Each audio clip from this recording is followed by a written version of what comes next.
Uno de los peores momentos que podamos usted y yo vivir es la traición.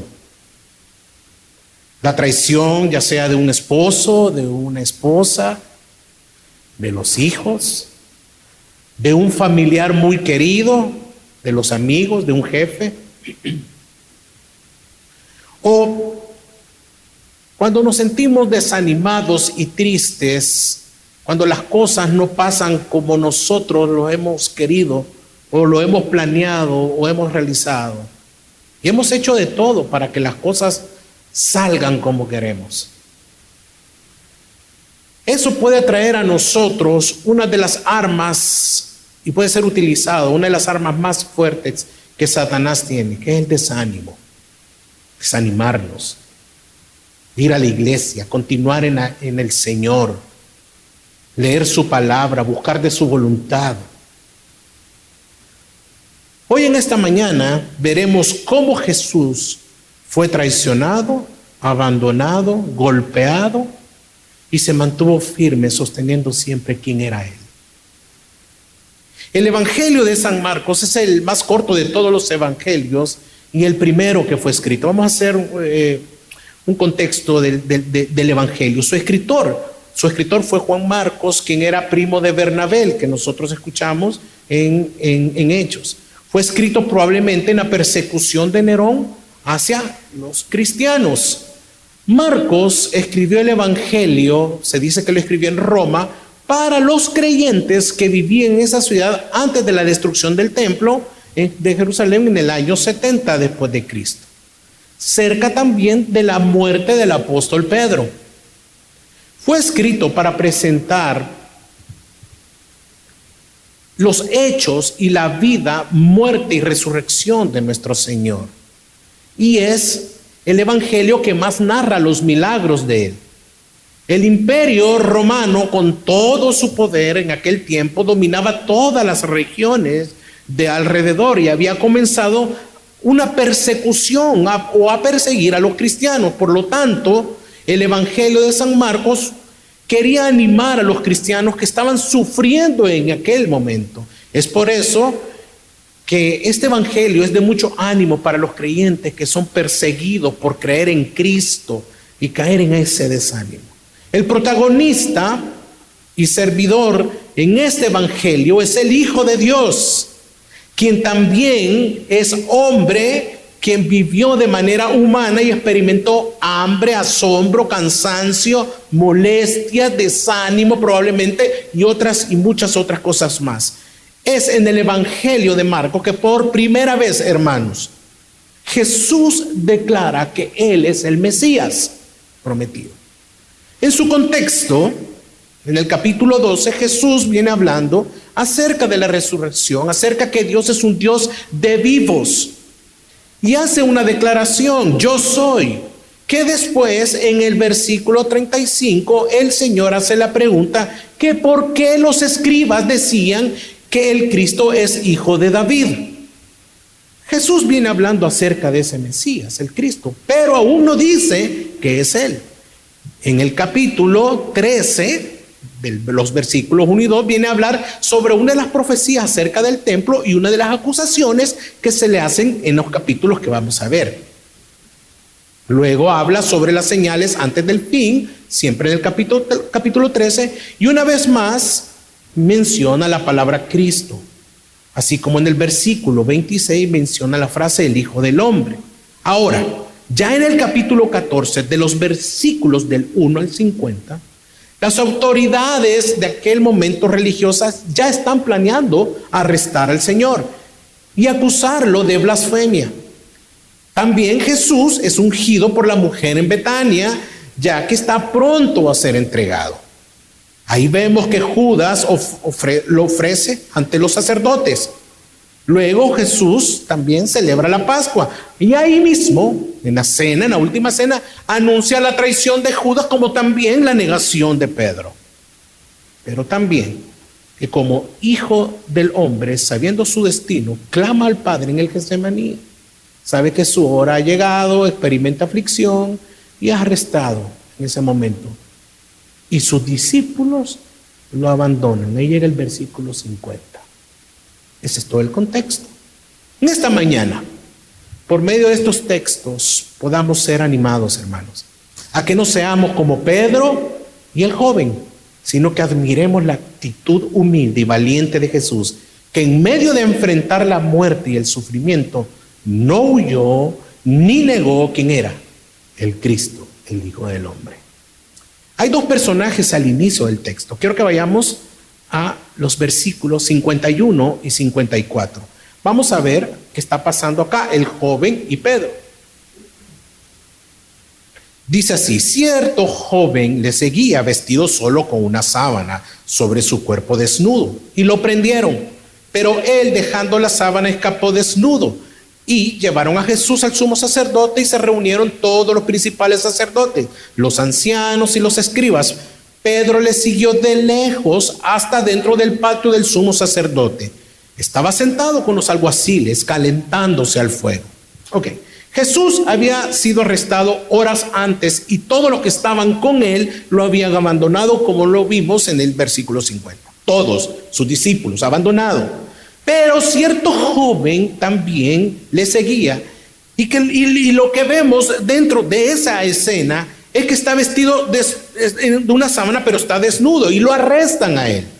Pero este joven, con mucha astucia y fuerza y con mucha pensamiento, logra huir y deja la sábana, y deja lo único que lo cubría, la sábana.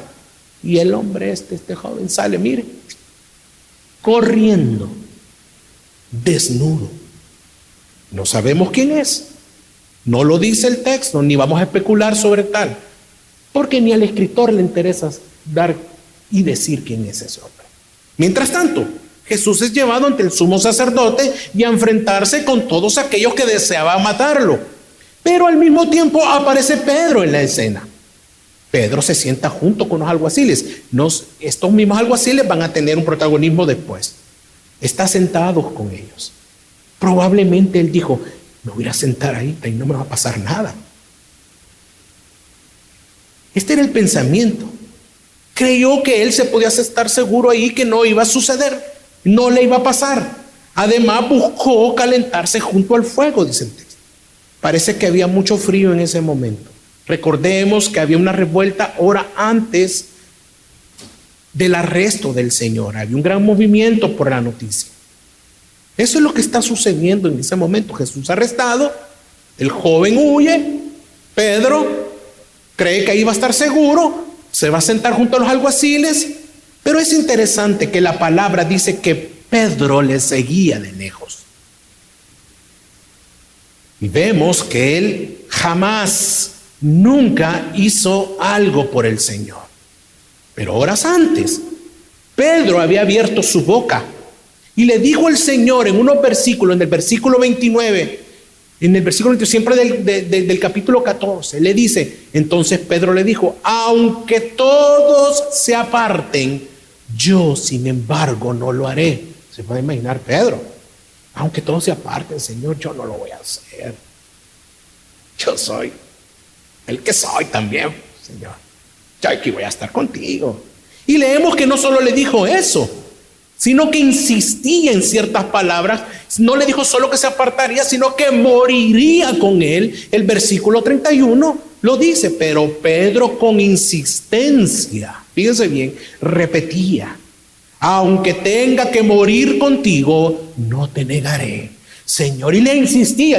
El versículo dice: Señor, escúchame, aunque tenga que morir contigo, yo no te voy a negar. Oye, Señor, ¿me estás escuchando? ¿Sabes algo? Yo moriría contigo y nunca más, créeme, Señor, no te voy a negar. Y todos luego también decían lo mismo. Esto es muy diferente al decir: no me voy a apartar de ti, porque en esta declaración Pedro probablemente hubiese tenido la opción de olvidarla, pero insistir diciendo: moriré contigo, y decir que no te negaré, estaba dando su palabra. Así que este es el primer escenario. Vemos al joven huyendo desnudo y a Pedro siguiendo de lejos al Señor. Pero aquí nacen unas preguntas: ¿cómo está su relación con el Señor? Podría ser que usted asista todos los domingos a la iglesia, usted se está discipulando, sirva, hasta predica, ofrenda, pero vive siguiendo de lejos al Señor. ¿Es así su relación con Dios de lejos? Es así como Pedro, que le dice: voy a morir contigo, pero te quiero de lejos. Voy a todavía hacer mis cosas, pero mantente lejos de mí, aunque yo quiera estar cerca de ti, pero no vayas a estorbar mis planes todavía. O quizás su relación con Dios es como la del joven, que frente al problema, a la crisis, al desánimo, corre y huye sin importarle nada. Y ni siquiera considera al Señor. Ahora, veamos la siguiente escena. Hay alguien aquí que es diferente de ellos dos. Es admirable y valiente. Leamos los versículos del 55 al 65. Vamos a leer al admirable y valiente Señor. Dice: y los principales sacerdotes y todo el concilio procuraban obtener testimonio contra Jesús para darle muerte, pero no lo hallaban, porque todos daban falso testimonio contra él, pero sus testimonios no coincidían. Y algunos, levantándose, daban falso testimonio contra él, diciendo: nosotros le oímos decir: yo destruiré este templo hecho por manos, y en 3 días edificaré otro no hecho por manos. Versículo 59. Y ni siquiera en esto coincidía el testimonio de ellos. Entonces el sumo sacerdote, levantándose, se puso en medio y preguntó a Jesús diciendo: ¿no respondes nada? ¿Qué testifican estos contra ti? Mas él callaba y nada respondía. Le volvió a preguntar el sumo sacerdote diciendo: ¿eres tú el Cristo, el Hijo del bendito? Jesús dijo: yo soy. Y veréis al Hijo del hombre sentado a la diestra del poder y viniendo con las nubes del cielo. Entonces el sumo sacerdote, rascando sus ropas, dijo: ¿qué necesidad tenemos de más testigos? Habéis oído la blasfemia. ¿Qué os parece? Y todos le condenaron diciendo que era reo de muerte. Y comenzaron algunos a escupirle, a cubrirle el rostro y darle de puñetazos y a decirle: profetiza, profetiza. Y los alguaciles le recibieron a bofetadas. Aquí están los alguaciles, aquellos que estaba Pedro. En esta narración vemos que hay un complot contra el Señor. Estaban reunidos los principales y todo el concilio, el Sanedrín. Lo que deseaban era tener un argumento contra Jesús para poder matarlo. Pero usted y yo sabemos, porque nuestro Señor es santo, no hallaron nada. No hallaron nada por qué acusarlo. Pues lo que decían eran puras mentiras contra él. Y además de las mentiras, daban falso testimonio contra el Señor. Entonces se paró el sumo sacerdote y le preguntó: ¿por qué no dices nada? Y en todas las acusaciones vemos al Señor guardando silencio. El texto solamente nos dice esta parte, pero cuando leemos que injuriaban y hablaban mentiras en plural, es que estaban diciendo una serie de cosas y el Señor guardando silencio, no decía nada. Es cuando el sumo sacerdote dice: ¿por qué no te defiendes? No entiendo, ¿por qué no dices nada? Silencio. Hasta que vino la pregunta en la cual estaba enlazada con el propósito de Dios: ¿eres tú? ¿Eres tú el Cristo? ¿Eres tú el Cristo, el Hijo bendito? E inmediatamente no vacila su respuesta. ¿Y qué dice? Yo soy.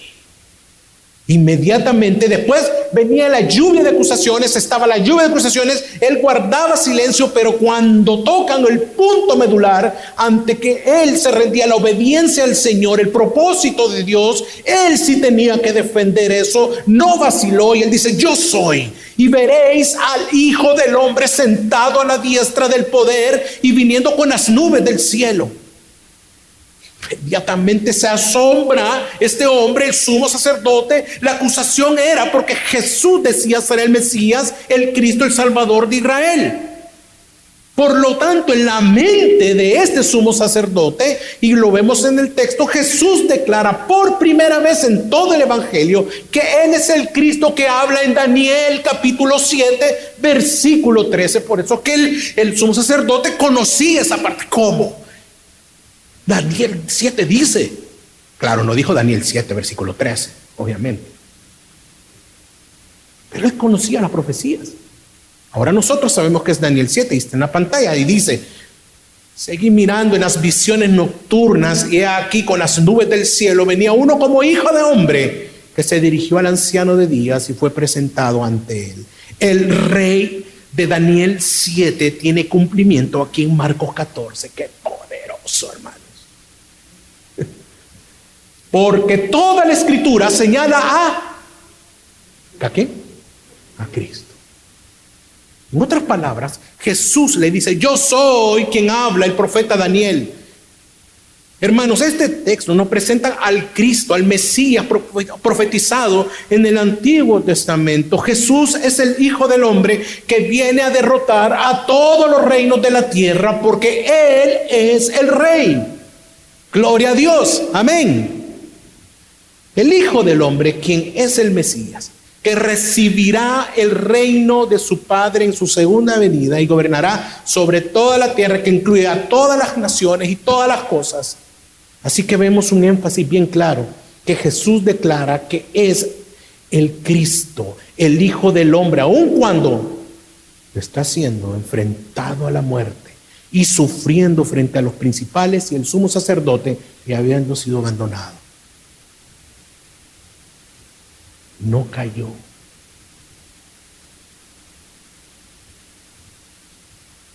En todo el concilio hubo una crisis.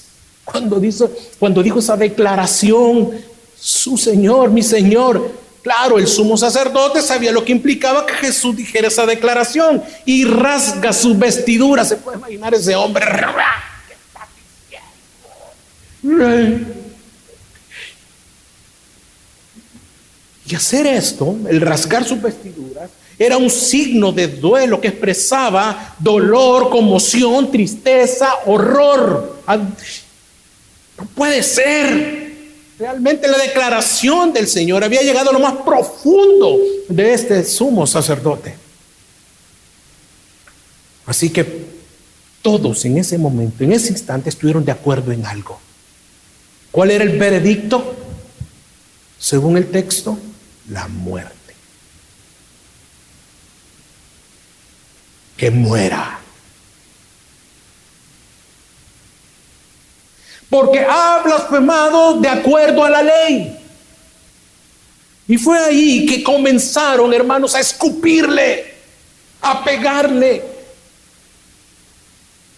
Le cubrieron su rostro y comenzaron a darle al Señor, a burlarse de Él. Puñetazo tras puñetazo, a jalar sus barbas.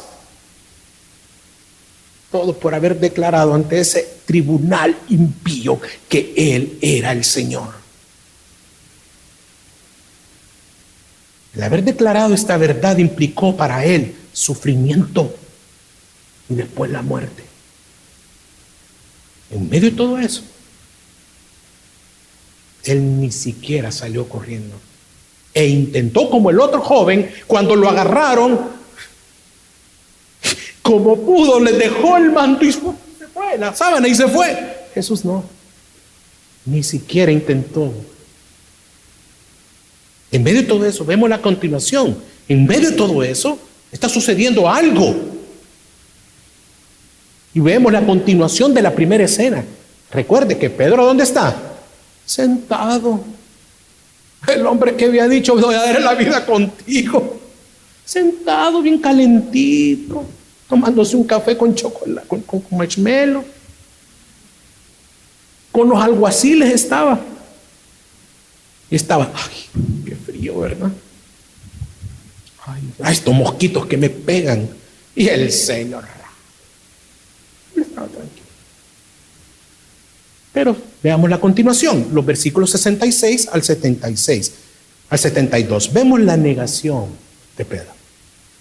Dice así: estando Pedro abajo en el patio, llegó una de las sirvientas del sumo sacerdote. Fíjense bien quién llega.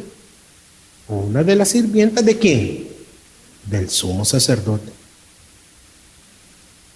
Y al ver a Pedro calentándose, lo miró y dijo: también estabas con Jesús el Nazareno. Pero él lo negó diciendo: ni sé ni entiendo de qué habla, mujer. Y salió al portal y un gallo cantó. Cuando la sirvienta lo vio de nuevo, comenzó a decir a los que estaban ahí: este estaba con ellos, este es uno de ellos. Pero él lo negó otra vez.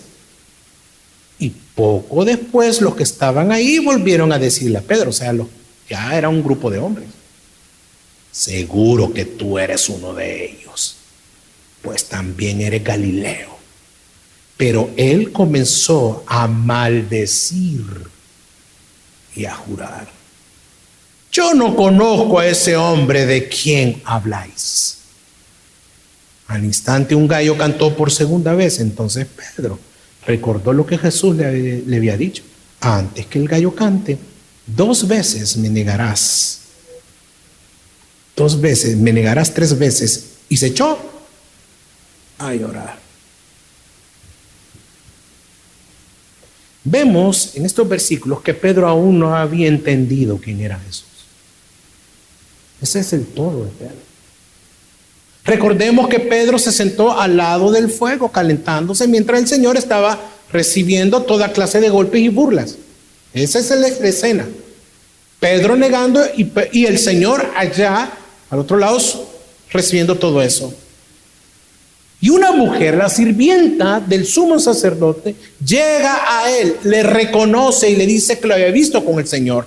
Pedro lo niega completamente, y no solo bastó negarlo, sino que dijo otras cosas como: ni sé, mujer, ni entiendo de qué me hablas. Recordemos las palabras con el Señor: yo no te dejaré. La misma mujer lo ve nuevamente y empezó a decirles a todos los que estaban ahí que él era uno de ellos, mas Pedro lo vuelve a negar, mientras cerca de ahí el Señor estaba siendo aún ¿qué? Golpeado. Minutos después que estaban a su alrededor, pasan los minutos, todos los que estaban ahí alrededor ahora no van a preguntar, sino que ahora estaban dando por seguro, por sentado, que era uno de ellos por ser ¿qué? Galileo. A lo que Pedro lo llevó a maldecir y a jurar y decir que no conocía al hombre que estaban escupiendo. Pero dicen los textos anteriores que él insistía en decir: yo moriré contigo. Qué incapaces somos, hermano. Qué incapaces somos de seguir al Señor. Si no fuera por su gracia y misericordia, estamos aquí. No hay nadie quien busque a Dios, no hay ninguno bueno. Si estamos aquí por pura misericordia. Pedro, quien había dicho que si era posible morir junto con él y por él, había maldecido y jurado. Esto era en un contexto religioso, que el maldecir era más fuerte que un juramento. Si lo que decía no era cierto, Pedro se estaba poniendo bajo la ira y el juicio de Dios en el contexto religioso de aquella época. Por eso es que él lo dice con esa seguridad. Con eso los callaba y decía: no, si dijo esa declaración es porque es verdad. Y había mentido. Ahora, yo quiero que después de todo este panorama que acabamos de ver, toda esta narrativa, quiero que veamos algo muy importante. Iglesia, el privilegio. ¿Qué privilegio es poder ser en este día solo testigos de todo lo que sucedió? De todo lo que pasó en este capítulo 14 y ser testigos de la valentía de nuestro Señor. Vemos a un joven que seguía a Jesús, pero que huye desnudo al ser arrestado, como también a un Pedro que lo sigue de lejos al inicio, pero que hace lo mismo al final que el joven. Él había prometido no abandonarlo y lo negó. Pero hay alguien que es diferente, Y ante ellos tenemos a nuestro Señor Jesucristo, que no huye, no se acobarda ante la situación, no escapa, no niega quién es, porque su principal propósito era obedecer a su Padre. En medio de los que lo estaban injuriando, Jesús declaraba: yo soy el Cristo, yo soy. En otras palabras, ante el sufrimiento, frente a la muerte, la duda y mentira de la gente y la negación de Pedro, y cuando el joven huye, Jesús nunca negó ni se avergonzó de ser quien era, el Mesías, el Hijo del Hombre. El joven desnudo veía las cosas de manera superficial. Y Jesús no lo hacía porque la ve muy diferente, la ve a manera como Dios, porque Él es Rey. Pedro y el joven son ejemplos negativos para nosotros como creyentes. Marcos usa a este joven como ejemplo de algunos cómo se apartan del Señor, al igual que Pedro. El joven tiene una función dentro del texto: huir. ¿Quién es el joven? No nos importa quién es. Lo importante es que tiene una actitud que no debemos de imitar, como algunas personas se están alejando de Cristo, quizás en esta mañana. Vamos a ver un gráfico que van a poner. Así que vemos a Jesús, que la acusación, ¿cuál era? Si era el Mesías. La acusación a Pedro era si lo conocía. ¿Cuál fue la respuesta del Señor? La respuesta del Señor fue: yo soy. ¿Cuál fue la respuesta de Pedro? No sé quién es. Jesús está ante un tribunal en el templo, pero para Pedro, la mujer y los otros hombres que estaban ahí son su tribunal. La sentencia para el Señor es que lo condenaron a muerte, pero para Pedro no hubo sentencia. Jesús recibe golpes y escupidas. Pedro no recibe nada, porque él que está llamado para morir no es Pedro, sino que es el Señor.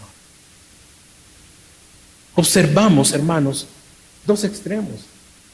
Y observemos en el extremo a dos personas que huyen, se apartan, lo niegan, pero vemos en el centro a nuestro Señor, que fue valiente, enfrentándose a quienes lo odiaban en medio de mentiras, golpes, escupidas y del abandono de sus discípulos y sufrimiento. Pero Él no niega quién es. Yo soy el que habla Daniel 7.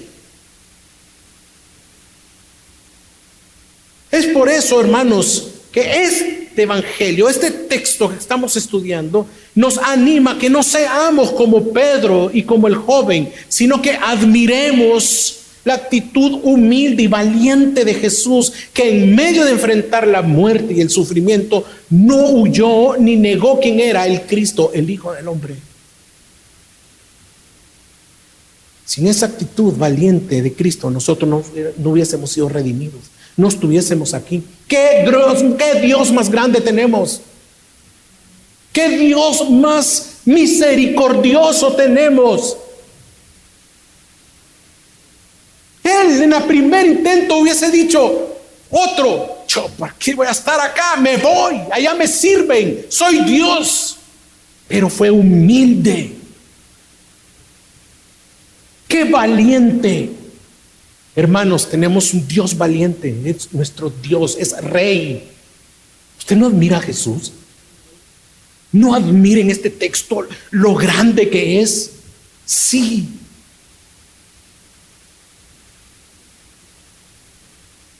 Nos debe de fascinar.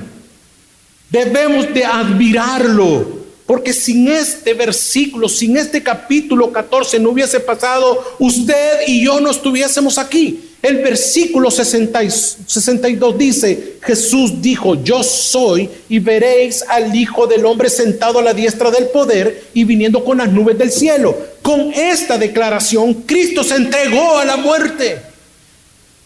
Y por eso no hay nadie que pueda, no hay nadie que logre hacer lo que el Señor hizo. lavarnos de nuestros pecados. ¿Se acuerda cómo pecaba usted antes de ser cristiano? ¿Se recuerda cómo éramos?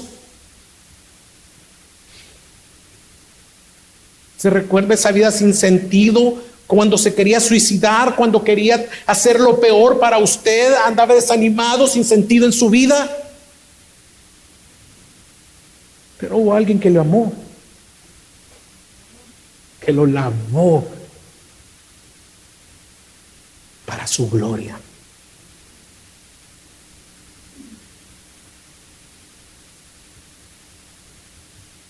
Cristo no huyó.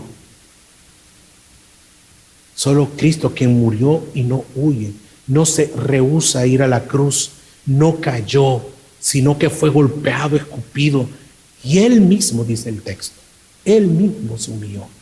Filipenses 2, versículo 8 dice: y hallándose en forma de hombre, se humilló Él a sí mismo, haciéndose obediente hasta la muerte. Y muerte.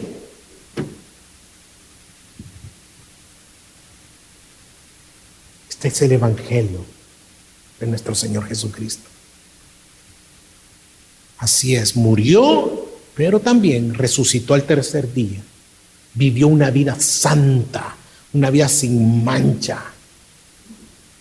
Obedeció al Padre hasta el último suspiro. Y ahora Él, como el Cristo prometido, está sentado a la diestra de Dios Padre. Él no negó que era el Cristo, para que el hombre pudiera reconciliarse con el Padre, y ahora usted y yo arrepentirnos. Bajo el arrepentimiento podemos ser perdonados y tener y gozar de la vida eterna. Arrepiéntase de sus pecados.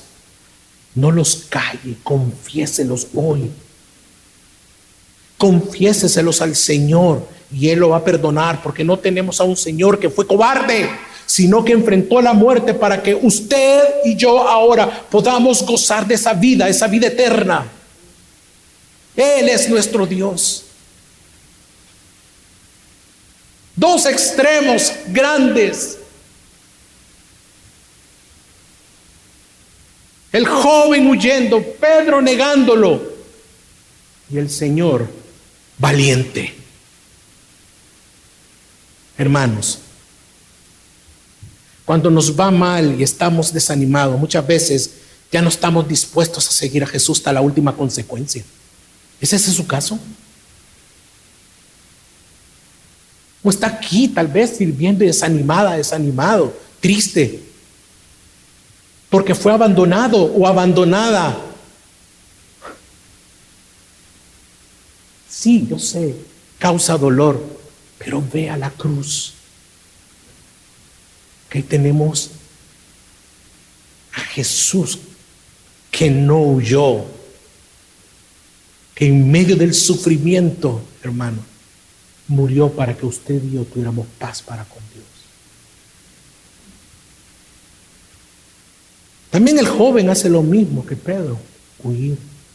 Marco usa a este joven como ejemplo, como algunos, cómo se apartan del Señor, al igual que Pedro. Y una vez más, Jesús no huye y enfrenta la situación. Entonces, ¿qué hace usted en momentos de aflicción? En los momentos de crisis. Lo niega, huye, lo rechaza. Y ante sus amigos dice que no es cristiano y que no le conoce. Es que la otra vez te vi pasándote la rampla por el hotel Holiday Inn, ¿para dónde iban? A mí me han dicho que ahí hay una iglesia. ¿Que yo? No. Es que yo ahí me hospedo todos los domingos.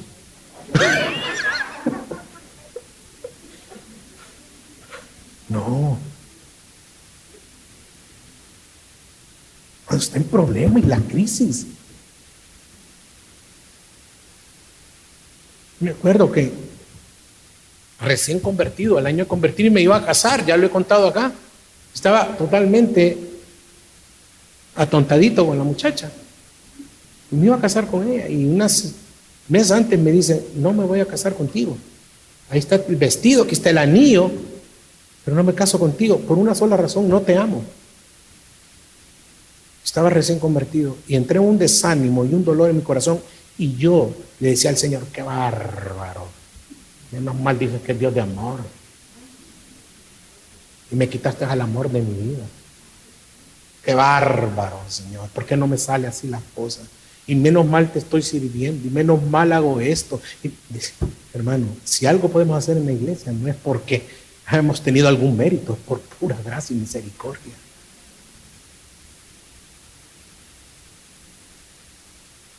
No había entendido quién era el Señor como Pedro y yo. Y todavía me falta mucho por recorrer, porque no lo sé todo, peco. 20 años después, conozco a Jackie y digo: hoy entiendo por qué pasan las cosas. ¡Qué misericordia! ¿Seremos como Pedro? Entonces, que lo niega, se avergüenza de Cristo, duda de Él, que lo va a sostener, cuidar, proveer, y por eso se molesta y deja de discipularse, asistir a la iglesia, deja de servir, pone sus oídos a las otras personas que le hablan mal de la iglesia, del evangelio, deja de ofrendar de una manera generosa. ¿En quién entonces está poniendo su confianza en este momento de pandemia, en este momento de crisis e inseguridad que estamos viviendo como país? ¿En los hombres con poder que son mortales? El poder es momentáneo, hermanos, pero Jesús y su palabra son para siempre. Confiemos en el Señor. En medio del sufrimiento, no huyas y blasfemes del Señor. Mira, a Cristo se mantuvo fiel hasta la muerte para darnos salvación y bendecirnos hoy en día. ¿Puedes creer esto? Pero hay implicaciones de seguir y mantenernos fieles al Señor y ser valientes como Él. Y es que tendremos persecución por parte de nuestros amigos, hasta de nuestras familias. Ay, ahora solo en la iglesia querés pasar, ¿verdad? ¿Cómo te explota ese pastor Héctor? A uno le echan la culpa. ¿Cómo te explotan ahí? ¿Qué? Esta es tu nueva moda, ser evangélico. No, hombre, si has pasado por todas las religiones, has sido mormón, masón, testigo de Jehová, no sé. Y ahora evangélico.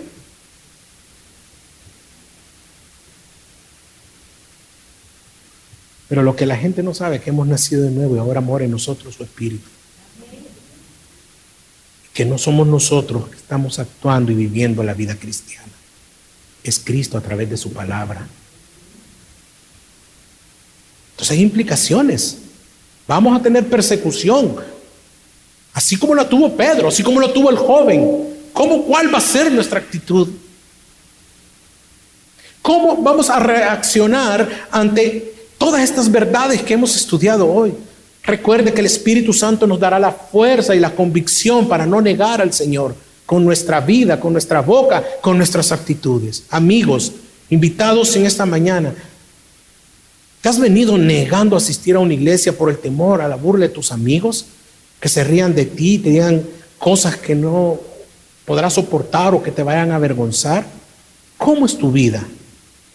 ¿Cómo es su vida? Llena de problemas, vicios. Estás en una depravación sexual, quizás vives amargado y dices: no soy feliz. Y estás buscando la felicidad en otra cosa, en cosas, en vicios. Sabes muy bien que vives una vida sin propósito, sin sentido. Por mucho que tengas dinero, no lo tengas. Cristo fue valiente y no huyó, no salió corriendo, no negó que era el Salvador. Fue a la cruz y venció a la muerte y resucitó el tercer día para que tú hoy, en esta mañana que has venido y que eres pecador, te arrepientas delante de Él. Arrepiéntete, no sigas viviendo como el joven huyendo de Cristo. Por más que hagas, Él en su gracia y misericordia te está llevando a Él mismo. Dice la Biblia que Él nos amó primero. Por lo tanto, Él te está rodeando por su gracia. Quizá usted piense no tener este valor para mostrar este carácter ante las circunstancias difíciles, porque es Jesucristo que lo vivió Y también nos lo mostró en el texto, pero recordemos a todos aquellos hombres que por su fe y convicciones de la obra del Espíritu Santo dieron su vida, no negaron ni huyeron, aún a pesar de la persecución y la muerte. Jamás serán como Cristo, claro, pero dieron su vida por proclamar el Evangelio. Quiero citar las famosas palabras cuando Lutero fue llamado para ser juzgado ante la Dieta de Worms, que se retractara de sus escritos y enseñanzas sobre la justificación por la sola fe y otros. Dice: a menos que se me convenza mediante testimonio de la Escritura y claros argumentos de la razón de que estoy en un error, porque no le creo ni al Papa ni a los concilios, ya que está demostrado que a menudo han errado, contradiciéndose a sí mismo, no puedo retractarme de nada, porque sujeto estoy a los textos de las Sagradas Escrituras que he citado, y mi conciencia está cautiva de la palabra de Dios. ¿Por qué hacer algo en contra de la conciencia? No es seguro ni saludable. No puedo hacer otra cosa. Esta es mi postura. Que Dios me ayude. Amén. Lutero no huyó, sino que con valor le dio gloria y honra a Dios. ¿Fue fuerza de él? No. Fue por el Espíritu de Dios que lo fortaleció y enfrentarse ante Roma. Hermanos, termino con esto. No somos perfectos. Probablemente vamos a caer en huir y negar al Señor con nuestras vidas. Sí. Porque somos pecadores. Pero también debes de saber que ante eso tenemos su perdón todos los días. Y así podrás admirar al único que es valiente y perfecto, Jesucristo. Así que estas palabras, este texto nos anima a que no seamos como Pedro y el joven, sino que admiremos la actitud humilde y valiente de Jesús, que en medio de enfrentar la muerte y el sufrimiento, no huyó ni negó quién era: el Cristo, el Hijo del Hombre. Que Dios nos ayude. Amén. Vamos a orar.